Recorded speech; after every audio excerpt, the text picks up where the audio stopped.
الحمد لله نحمده ونستعينه ونستغفره ونؤمن به ونتوكل عليه ونعوذ بالله من شرور أنفسنا ومن سيئات أعمالنا من يهده الله فلا مضل له ومن يضلله فلا هادي له ونشهد أن لا إله إلا الله وحده لا شريك له ونشهد أن سيدنا ونبينا ومولانا محمدا عبده ورسوله أما بعد فأعوذ بالله من الشيطان الرجيم بسم الله الرحمن الرحيم واتل عليهم نبأ الذي آتيناه آياتنا فانسلخ منها فأتبعه الشيطان فكان من الغاوين اللهم رب اشرح لي صدري ويسر لي أمري واحلل عقدة من لساني يفقهوا قولي سبحانك لا علم لنا إلا ما علمتنا إنك أنت العليم الحكيم. درود شریف. اللهم صل على سيدنا مولانا. میرے محترم دوستوں اور بزرگوں، قرآن کریم کا اعلان ہے لئن شکرتم لأزیدنکم ولئن کفرتم ان عذابی لشدید. اگر تم شکر ادا کرو گے تو ہم نعمتیں بڑھا دیں گے، اور اگر ناشکری کی تو ہمارا عذاب بڑا سخت ہے. یہ قرآن کریم کا اعلان ہے. اللہ تبارک و تعالیٰ نے جن لوگوں کو نعمت عطا فرمائی ہے، اگر ان لوگوں نے قدر نہیں کی تو اللہ کی پکڑ آئی. اگلی امتوں میں تو اللہ پاک نے ایسے عذاب دیے ان کو کہ وہ عبرت کا نشانہ بنے، ان کی قوم کے اندر بھی. اور بعض واقعات اللہ تبارک و تعالیٰ نے قرآن کریم میں اور نبی کریم صلی اللہ علیہ وسلم نے احادیث میں بتائے ہیں کہ ان کے اوپر اللہ تبارک و تعالیٰ کی کیسی سزائیں آئی ہے. قرآن کریم کے یہ 9ویں پارے کی آیت ہے سورہ اعراف. اس میں اللہ تبارک و تعالیٰ نے اپنے نبی کریم صلی اللہ علیہ وسلم سے فرمایا وَاتْلُ عَلَيْهِمْ نَبَأَ الَّذِي آتَيْنَاهُ آیَاتِنَا. اس آدمی کا حال بیان کرو کہ جن کو ہم نے اپنی آیتیں دی تھی، اپنی نشانیاں دی تھی. فَانْسَلَخَ مِنْهَا، پھر وہ وہاں سے نکل گیا، صاف نکل گیا، چھوڑ دیا. فَأَتْبَعَهُ الشَّيْطَانُ، اور شیطان کا اس نے فالو کیا، پیروی کی. فَكَانَ مِنَ الْغَاوِينَ، وہ گمراہ ہو گیا. یہ آیت کریمہ کا ترجمہ. اس کا شان نزول یہ ہے کہ حضرت موسیٰ علیہ نبینا علیہ الصلاۃ والتسلیم جب فرعون سے نجات پا گئے، اللہ تبارک و تعالیٰ نے اپنی طاقت سے فرعون کو ڈبو دیا اور موسیٰ علیہ السلام کو نجات دے دی. تو پھر موسیٰ علیہ السلام کو حکم ہوا ایک قوم کے لیے، قوم عمالقہ، کہ اس نے سر اٹھایا ہے، تم اس کے ساتھ جہاد کرو. اس واقعے کے اندر میرے بھائیوں جو حالات ابھی چل رہے ہیں، بڑے بڑے سبق ہیں اس واقعے کے اندر، کہ قوم کب پھسل جاتی ہے، کون سی چیزوں کے اوپر پھسل جاتی ہے، اور پھر توبہ نہ کرنے پر اللہ کا عذاب آتا ہے، اور توبہ کرنے کے اوپر اللہ تبارک و تعالیٰ عذاب کو دور فرما دیتے ہیں. اس واقعے کے اندر وہ ساری چیزیں موجود ہیں. موسیٰ علیہ السلام کو جب حکم ملا کہ فلاں قوم سے جنگ کرو فلسطین کے اندر، موسیٰ علیہ السلام نے لشکر تیار کیا، تو یہ قوم جبارین کو پتہ چل گیا کہ اللہ کے نبی موسیٰ علیہ السلام آ رہے. تو یہ اپنے قوم کے ایک عابد کے پاس گئے، جس کا نام حدیث کے اندر اور تفسیر کے اندر بلعم ابن باورہ بتایا جاتا ہے. یہ بیت المقدس کے قریب رہتا تھا، کنعان نام کی بستی کے اندر. یہ بہت بڑا عالم تھا، بہت بڑا عالم، اور اس کو اسم اعظم یاد تھے، اللہ کے مبارک نام، وہ نام کہ جس کے ذریعے جو بھی دعا کرتا نا اللہ اس کو قبول کر ہی لیتا، ایسے اس کو نام یاد تھے۔ جب قوم کو پتا چلا کہ موسیٰ علیہ السلام آ رہے تو قوم کے بڑے بڑے سردار اس کے پاس گئے اور جا کر اس کے سامنے پورا نقشہ رکھا کہ اللہ کے نبی موسیٰ علیہ السلام آ رہے اور ہمارے وہ بڑا لشکر لے کر آ رہے، تم دعا کرو کہ وہ واپس چلے جائے، کیونکہ یہ جانتا تھا کہ موسیٰ علیہ السلام اللہ کے سچے نبی ہے۔ تو قوم سے کہا کہ افسوس ہے تمہارے اوپر کہ وہ تو اللہ کے سچے نبی ہے، اللہ کے لاڈلے نبی ہے، اور اللہ کی مدد نبیوں کے ساتھ ہوتی ہے، ان کے ساتھ تو فرشتوں کا لشکر بھی ہوگا، غیبی مدد ہوگی، افسوس ہے تمہارے اوپر، میں ان کے لیے بد دعا کبھی نہیں کر سکتا، کیونکہ ان کو تو اللہ کا حکم ملا ہے اور اللہ کے حکم کی وجہ سے وہ آ رہے۔ تو انہوں نے بہت اصرار کیا، تو اس نے یہ کہا بلعام ابن باورا نے کہ مجھے استخارہ کرنے دو، اللہ سے پوچھنے دو۔ تو اس نے جو بھی اپنا عمل تھا وہ کیا، رات کو اس کو خواب میں آیا کہ تو بد دعا نہیں کر سکتا موسیٰ علیہ السلام اور ان کی قوم کے خلاف۔ تو اس نے اپنی قوم کو منع کر دیا، بھائی یہ نہیں ہو سکتا، یہ تو میرا دین اور دنیا دونوں برباد ہو جائیں گے۔ اب قوم نے مشورہ کیا کہ کیا کرنا چاہیے، تو بہت بڑا تحفہ، بہت بڑا جو قوم کر سکتی تھی، دے سکتی تھی، وہ بلعام ابن باورا کو دے دیا۔ آج عہدے دیے جاتے ہیں، آج عہدے دیے جاتے ہیں کہ یہی آدمی کو پکڑو، یہی اس کی قوم میں فتنہ ڈالے گا، یہی آدمی کو پکڑو، عہدے دیے جاتے ہیں دشمنوں کی طرف سے مسلمانوں کے خلاف۔ آج یہ دنیا کی طاقتیں مسلمانوں کو ختم کرنے کے لیے مسلمانوں کو ہی استعمال کرتی ہے اور خریدتی ہے، تاریخ گواہ ہے، تاریخ۔ یہ انگریزوں کی جنگ بھی اٹھا کر دیکھو کہ جو نقصان ہوا اس میں تاریخ گواہ ہے، اور جتنی بھی مسلمانوں کی بڑی بڑی طاقتیں، اسپین اٹھا کر دیکھو، 800 سال مسلمانوں نے حکومت کی، یہاں مغلوں کی حکومت کے اوپر تم ریسرچ کرو، ہسٹری پڑھو ان کی کہ مغل سلطنت کا خاتمہ کیسے ہوا، دشمنوں نے کیسے کیسے انسان کو اور کون سی قیمت میں خریدے تھے۔ آج تاریخ گواہ ہے جتنا نقصان مسلمانوں کو مسلمانوں سے ہوتا ہے کسی اور قوم سے نہیں ہوتا، اس لیے کہ مسلمانوں کی باتیں جو اندر کی ہے وہ دشمنوں کو مل جاتی ہے، ان کے لیے بہت آسان ہو جاتا ہے۔ اسی لیے رحمت عالم صلی اللہ علیہ وسلم کی عادت شریفہ تھی کہ جنگ تبوک کے علاوہ ہمارے نبی نے صاف نہیں بتایا کہ ہم کو کون سے راستے سے جانا ہے۔ احد میں، احزاب میں، خیبر میں، اور سب فتح مکہ کو بھی چھپایا تھا، مشرکین مکہ کو پتا نہیں تھا، چھپایا تھا ہمارے نبی نے۔ کیوں؟ جاسوس گم رہے، اگر ادھر جانا ہوتا ہمارے نبی کبھی ادھر بتا دیتے، کبھی ادھر بتا دیتے۔ اس لیے میرے بھائیوں، یہ جو چیز ہے نا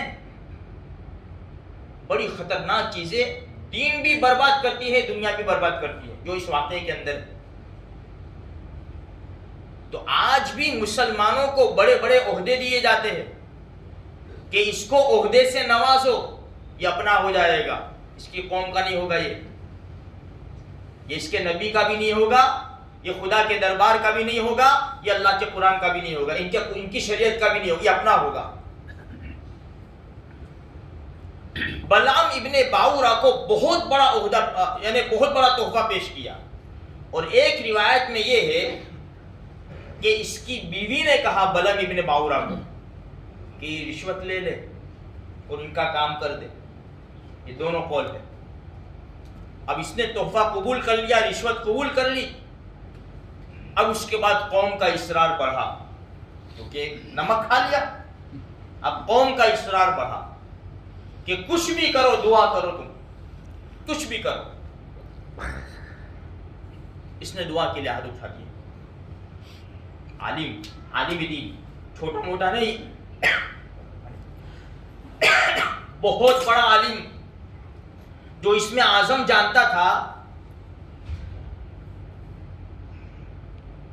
اور ہاتھ اٹھاتا تھا, دعا قبول ہو جاتی تھی. کتنے بڑے مرتبے کا عالم ہوگا. دنیا کے چکر میں پھنس گیا, اللہ ہماری حفاظت فرما دے. ایک لفظ سوچو, خالی ایک لفظ, اگر تمہارے قدموں میں کوئی کروڑوں روپے ڈال دے, کروڑوں روپے تم لے لو, تو تم نے تو اپنے ایمان کا سودا کر دیا. اور اسی وقت موت آ گئی, چلو نہیں آئی, 100 سال جیے, اس کے بعد کیا کرو گے؟ دنیا کا فائدہ کتنا, تھوڑا سا دنیا کا فائدہ. آخرت کا تو کتنا بڑا نقصان ہے, کتنا بڑا نقصان میرے بھائیوں. اسی لیے قرآن نے کہا انما اموالکم واولادکم فتنہ, تمہارے مال اور تمہاری اولاد آزمائش کی چیز ہے. بعض مرتبہ اولاد کی محبت کے اندر آدمی وہ کام کر بیٹھتا ہے جو نہیں کرنے چاہیے اس کو. اب اس نے دعا کے لیے ہاتھ اٹھایا. عجیب کرشمہ ہوا, عجیب اللہ کی طرف سے. جو الفاظ بولتا تھا نا, وہ اس کی قوم کے خلاف جاتے تھے. بد دعا کرنی تھی موسیٰ علیہ السلام اور ان کی قوم کے خلاف, لیکن اس کی زبان سے جو الفاظ نکلتے تھے نا, چھوٹی چھوٹی کلپیں آتی ہے نا, خوشخبریاں سناتے. کہا کہ خوشخبریاں کہ الحمدللہ کورونا میں بہت سب مر گئے, خوشخبریاں سناتے. آج ہمارے سامنے آتے اچھا عہدے پر کیا بول رہے ان کو بھانی نہیں ہوتا کہ کیا بول رہی ہے. اور یہ تو اللہ کی طرف سے, سب اللہ کی طرف سے. اس نے ہاتھ اٹھائے اور موسیٰ علیہ السلام کے خلاف بد دعا کرنی تھی, اپنی قوم کے خلاف بد دعا کر دی. قوم کو یقین تھا کہ دعا تو قبول ہونی ہے. قوم چلا اٹھی, کیا کر رہا, تو کیا کر رہا ہے, ہمارے خلاف بد دعا کر رہا ہے. بلم ابن باورا نے کہا میری زبان کے اوپر یہی آ رہا ہے, بس میری زبان کے اوپر یہی آ رہا ہے. قبول ہوئی. بدر میں بھی ایسا ہی ہوا. ابو جہل نے ہاتھ اٹھائے اور کیا کہا, جو حق پہ ہے اس کو کامیابی دے دے. ابو جہل نے بھی یہی کہا تھا. حق پہ تو رحمت عالم صلی اللہ علیہ وسلم تھے نا, وہ تو ناحق پر تھا, اپنے آپ کو حق پر سمجھ رہا تھا. اور یہاں رشوتیں لے کر, عہدے لے کر اپنے آپ کو حق پر سمجھ رہے. دعا قبول ہوئی. اللہ پاک کی طرف سے اس کو بھی سزا ملی. اس کو سزا کیا ملی, اس کو بلم ابن باورا کو اس کی زبان لٹک کر سینے پر آ گئی, یہ سزا ملی اس کو. اب اس کا جتنا بھی مغز تھا اور جتنی بھی اس کی برکت تھی ساری ختم ہو گئی. اب اس کی دعا قبول نہیں ہو رہی, اب دعائیں مانگ رہا ہے, قبول نہیں ہو رہی. اب اس نے ایک حربہ استعمال کیا کہ اب میں تو گیا, خلاص میرا معاملہ تو ختم ہو گیا. اپنی قوم کے بڑے لوگوں کو بلایا کہ میری تو دین دنیا برباد ہو گئی, اور تم موسیٰ علیہ السلام اور ان کی قوم سے جیت بھی نہیں سکتے. ایک چال ہے میرے پاس, ایک حربہ ہے میرے پاس. دیکھو پہلے تو یہ سمجھ لے, یہ سبق لے ہم کہ اللہ نے جو نعمتیں دی تھی, نشانی دی تھی, اس کی قدر نا قدری کی بلم ابن باورا نے, تو انجام یہ ہوا. اب یہ قوم جو فتح کے جھنڈے گاڑتی ہوئی آ رہی ہے, موسیٰ علیہ السلام کی قوم فتح کے جھنڈے, اور ان کے مقدر میں فتح ہے. اب یہ قوم آ رہی ہے. بلم ابن باورا نے بڑے لوگوں کو بلا کر یوں کہا, اپنی جتنی بھی خوبصورت قوم کی لڑکیاں ہیں نا, سب کو بنا سوار کر ان کے اندر ڈال دو. موسیٰ علیہ السلام کے لشکر میں بھیج دو سب کو, اور لڑکیوں سے کہو وہ جو کرے کرنے دو, اس لیے کہ بہت دن ہو گئے وہ گھروں سے جدا ہے, اپنی بیویوں سے ملے نہیں ہیں وہ. اب یہ لشکر آیا نا موسیٰ علیہ السلام کا, اب یہاں پر یہ تیاریاں ہے نا, بازاروں میں آج دیکھو تو صحیح, جاب پر چلے جاؤ, بڑی بڑی فیکٹری, بڑی بڑی آفسوں میں, بڑے بڑے شاپنگ سینٹر میں, یا بڑی بڑی جو کارخانے چل رہے آفس سے بیٹھتے کیسے ہیں, ایک لڑکا ایک لڑکی, ایک لڑکا ایک لڑکی, ایک لڑکا ایک لڑکی, مسلمان ہو غیر مسلم ہو, اور ہماری آنکھوں پر پردے پڑے ہوئے. اسکولوں میں چلے جاؤ, اب لباس دیکھو, پھر آفسوں میں بازاروں میں لڑکیوں کو کاؤنٹر پر بٹھایا ہے, ان کے لباس دیکھو. ہم ان کی چال نہیں سمجھ سکتے, ہم اپنی مستی میں ہم سمجھتے ہیں کہ کون باپ ہمارا کیا بگاڑ لے گا, بہت بگاڑ دیا بہت, اور ابھی بھی بگاڑ رہے, اور ہم سوئے پڑے ہوئے آرام سے. ہماری قوم کہاں جا رہی ہے؟ لڑکیوں کا تو ہمارے سامنے ہے نا, کتنی لڑکیاں ایمان سے چلی گئی, کتنی لڑکیاں. اور نوجوانوں کو دیکھو لوگ کیوں رکھتے ہیں فون کے اوپر. ہم سوئے ہوئے ہیں, ابھی سوئے ہوئے ہیں. یہ نوجوانوں کو بھی سمجھ میں نہیں آتا ابھی کہ قوم کون سے کھڈے میں جا رہی ہے, اور ایک کھڈے میں گرنے سے بچانے والے ہم ہی لوگ ہیں.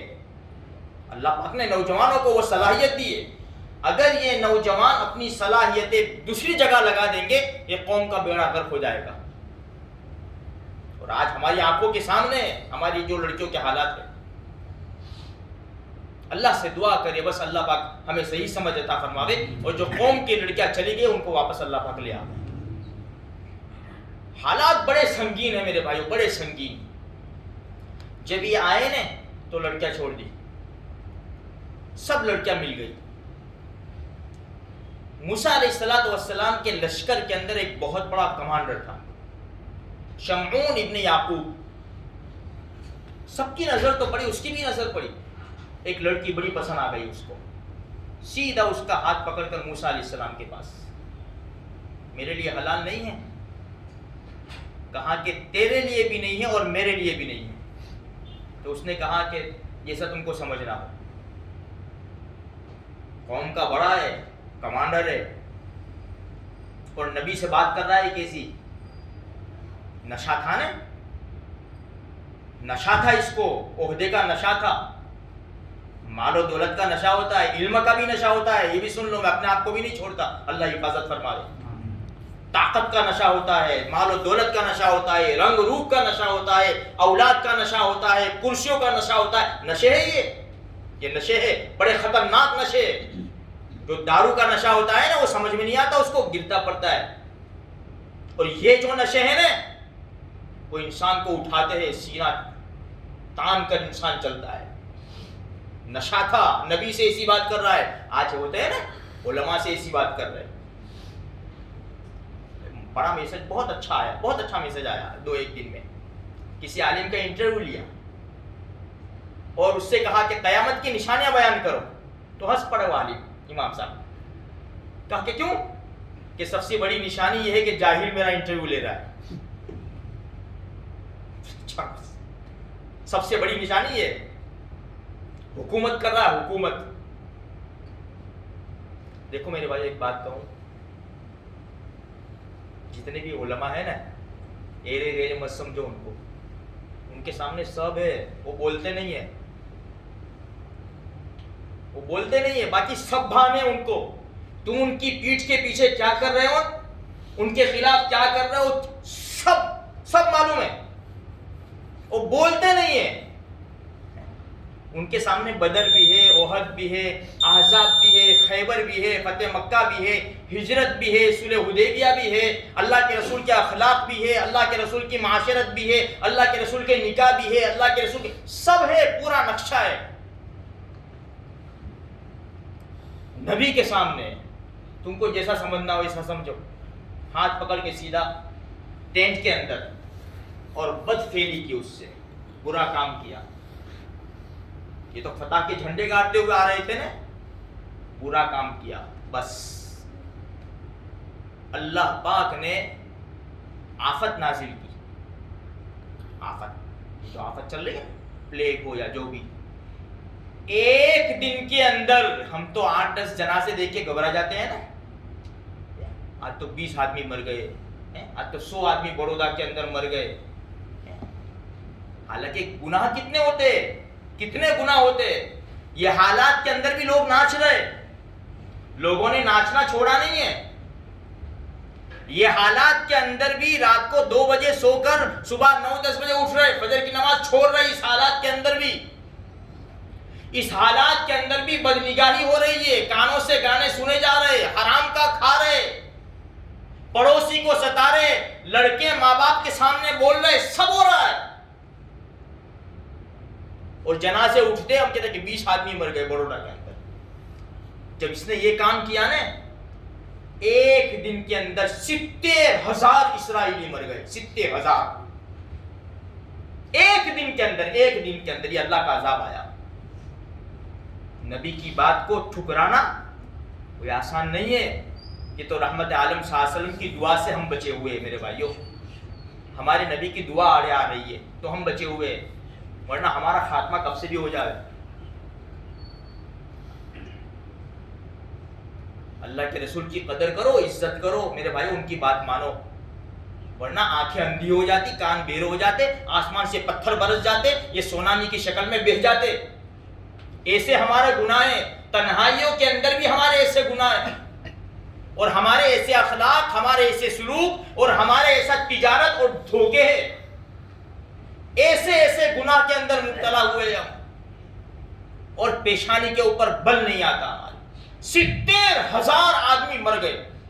اور جو جوڑے نے بدفعلی کی تھی نا، بنی اسرائیل نے ان کو پکڑا، قتل کیا اور ان کو لٹکا دیا تاکہ عبرت کا سامان بنے. کیا ہوا؟ کتنا فائدہ ہوا؟ ایک ہی رات کا فائدہ ہوا نا. چلو پوری رات مزے کیے، دوسرے دن ہوا کیا؟ نقصان کتنا بڑا ہوا؟ 70,000 آدمی. اور دوسرے دن کیا ہوا؟ قتل، مرڈر، خلاص. اس لیے میرے بھائیو ابھی وقت ہے ہمارے پاس. اللہ کو مناؤ، اللہ کو راضی کرو. میں بھی، آپ بھی گناہوں سے بچنے کی پوری کوشش کریں. اپنے پیٹوں کے اندر اپنی اولاد کو حلال کھلاؤ. اپنی نگاہوں کی حفاظت کرو، کانوں کی حفاظت کرو. زیادہ ٹائم قرآن میں لگاؤ، اللہ کے رسول صلی اللہ علیہ وسلم کے اوپر درود شریف پڑھنے میں لگاؤ. اللہ تبارک و تعالیٰ کہیں سنی باتوں کے اوپر ہمیں عمل کرنے کی توفیق عطا فرمائے.